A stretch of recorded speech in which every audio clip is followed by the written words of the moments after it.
Ladies and gentlemen, let's talk about something we've all felt but rarely say out loud, that quiet, sinking feeling when someone walks away and leaves you questioning everything you brought to the table. Not because you were wrong or unkind, but because you were too much of something they weren't ready to handle. Maybe you were too emotional, too affectionate, too invested, and in that moment you begin to think, maybe next time I should care less, love less, hold back. But what if I told you that the very parts of you that were rejected will one day be the exact things someone else is praying to find? Being called too much is often a reflection of someone else's emotional limitations, not your flaws. It sounds simple, almost like a passing line, but when you sit with it, it's heavy. Because most of us have at some point heard those words, spoken directly or implied quietly through someone's discomfort, and when someone makes us feel like we're too much, our natural response isn't curiosity or confidence, it's shame. We start wondering, what did I do wrong? Why did I scare them away? Should I have held back more? Should I have loved less? But here's the truth most people don't tell you. When someone labels your depth, vulnerability, or honesty as too much, it's rarely because you overstepped. It's often because they were underprepared to be seen, underprepared to be loved in a real way, underprepared to meet someone who wasn't playing games. They weren't ready for someone who was clear, open, and emotionally present. So when they say too much, what they often mean is, you're operating at a level I don't know how to function in. And instead of owning that discomfort or working through it, it's easier for them to label you as excessive, because that lets them off the hook.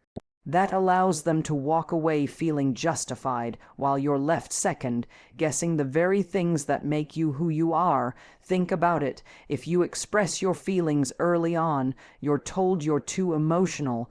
If you communicate your needs, you're too demanding. If you show genuine interest, you're too eager. And when you don't pretend to be unavailable or indifferent, you're too invested. But none of that makes you too much. What it makes you is ready. What it makes you is emotionally honest. What it makes you is someone who has done enough self-work to show up as you are, not as a version of yourself crafted to make someone else feel more powerful. The problem is, we live in a world where emotional unavailability is often mistaken for strength, where distance is mistaken for mystery, and detachment is seen as power. So when you come in with clarity, with heart, with real presence, it throws people off. It highlights the ways in which they're not showing up, and it can feel threatening, not because you've done something wrong, but because you've unknowingly held up a mirror to someone who hasn't done the same work. And you may never hear them say that out loud. Most people won't admit, I'm not emotionally mature enough to match you.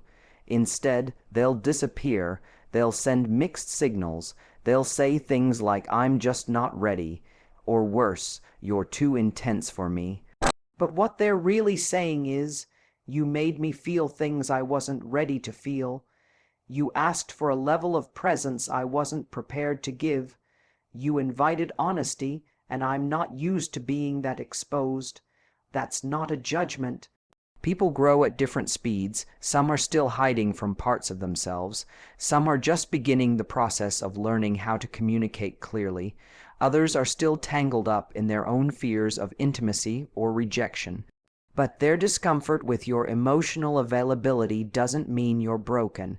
It means you were asking for something real in a world that often rewards the opposite, and yes, it may scare some people. It may make them back away, but that doesn't mean you were too much. It just means they weren't enough for the version of you that no longer settles for fragments. So the next time you find yourself shrinking, second, guessing, or trying to be easier to love, remember this: you weren't too much. You were exactly the amount of real, the amount of honest, the amount of emotionally open that's required for something genuine. And if someone couldn't meet you there, that says everything about where they are not where you should go. You don't need to shrink yourself to be accepted. But how many times have you done exactly that? You walk into a room, heart full, voice ready, energy vibrant, only to feel the subtle pressure to dial it down. Not because someone told you outright, but because of a look, a reaction, a moment of silence that made you question whether you were too much. So you shrink, you take up less space, you laugh a little softer. You speak a little less, you pretend you don't care as much as you do, and in doing that, a small part of you gets dimmed. It starts innocently enough. Maybe someone you like pulls away, and instead of asking why, you assume you were too open, too excited, too expressive. Maybe you feel the need to make yourself more palatable, easier to digest, less intense. You think, if I just don't show how much I care, they'll stay. If I just stay quiet, I won't make waves. If I don't show my standards, I won't scare them off. But slowly, that pretending becomes a habit, and before you know it, you're showing up as a fraction of yourself, hoping someone will fall in love with that version, just so you can finally feel safe enough to be who you really are. Except that's not love.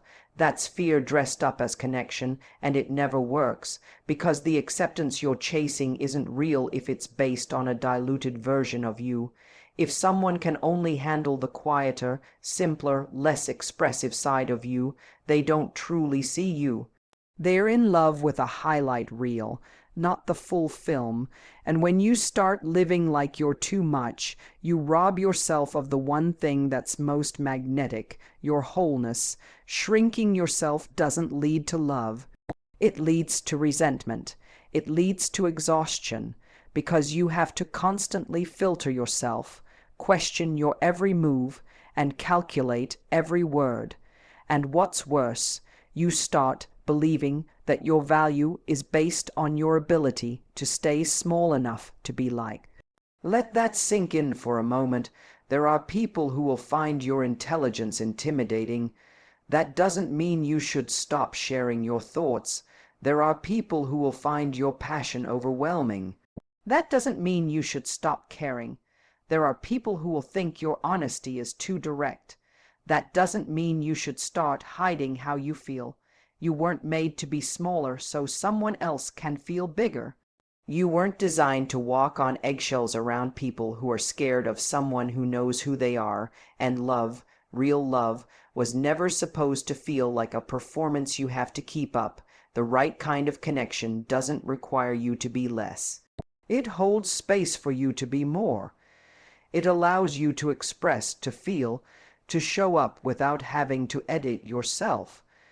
And it begins when you stop negotiating your worth to fit someone else's level of comfort. But that starts with you. It starts with choosing to walk into conversations without the need to shrink your opinions. It starts with standing in your standards, even when it means someone might walk away.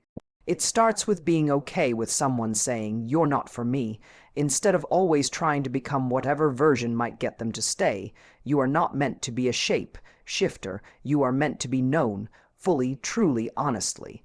And the cost of that is this: not everyone will choose you, but the ones who do, they'll choose the whole you, not the filtered version, not the edited story, not the convenient, quiet version of your heart, but you as you are.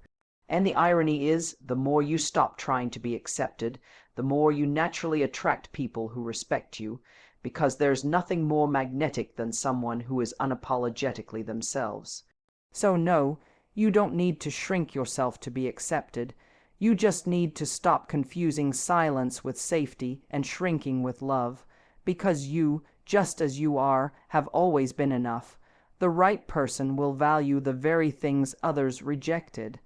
It's hard to believe that when you're standing in the aftermath of someone walking away, especially when they left you not because you weren't enough, but because you were too much of something they couldn't handle. Too opinionated, too emotional, too deep, too available, too loving, too expressive, too honest, and in that silence after the goodbye, your mind starts replaying everything. Maybe I shouldn't have said that. Maybe I should have waited longer to show I cared. Maybe I was too intense, too open, too willing to try. You begin to treat your qualities like mistakes, as if the very things that came naturally to you, the parts of you that showed up with love and sincerity, were flaws to fix. You start thinking that maybe you need to tone it down next time, be cooler, less involved, less eager, less you. But you don't need to erase yourself to be loved. You don't need to unlearn who you are to be chosen. Because the person who's truly right for you won't just tolerate those parts. They will see them, respect them, and treasure them. The way you show up with your whole heart, someone will find that refreshing in a world full of guarded people. The way you communicate honestly, even when it's uncomfortable, someone will see that as the gift it is clarity, not conflict. The way you care deeply, love quickly, invest intentionally, someone will finally make you feel safe for it, not stupid. What one person sees as too emotional, the right person will recognize as empathy. What another calls needy, the right person will call present. What someone once dismissed as clingy, the right person will experience as consistency and commitment. It's not that you need to be different, it's that you've been trying to love people who never had the capacity to hold what you were offering. Sometimes people walk away not because you gave too much, but because they couldn't even give a fraction of what you did. And instead of admitting that, they'll make it about you, about how fast you moved, how intense you were, or how they just didn't feel the same way. That's not your fault, that's their ceiling. And just because they couldn't meet you in your fullness doesn't mean your fullness was wrong.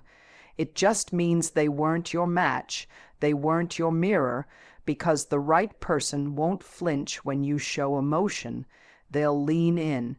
They won't run when you express interest. They'll feel relief. They won't question your intentions when you open up.